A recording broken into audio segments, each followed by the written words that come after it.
ہمارے ایک بھائی انڈیا سے عبداللہ محمد پوچھتے ہیں، کیا اگر 40 روز کے بعد بھی شرمگاہ کے بال دور نہ کیے جائیں تو نماز اور دعا قبول نہیں ہوتی؟ اور اسی کے ساتھ یہ بھی بتا دیں کہ 40 دن گزرنے کے بعد وہ شخص بیوی سے صحبت کر سکتا ہے یا نہیں؟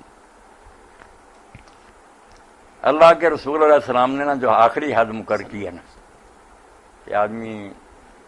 لیٹ بھی کرے تو بس 40 دن تک کرے، اس کے اندر اندر نہ اس کو اپنے جسم کے فالتو بال جو ہے ان کو دور کرنا چاہیے۔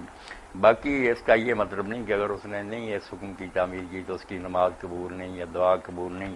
یا بیوی کے قریب جانا حرام ہو جائے، یہ چیزیں کوئی نہیں۔ ویسے اس نے جو اتنی سستی کی ہے نا اس لحاظ سے وہ سنت کی مخالفت کر رہا ہے، حضور نے جو آخری حد مقرر کیا اس کی خلاف ورزی ہے، بری بات۔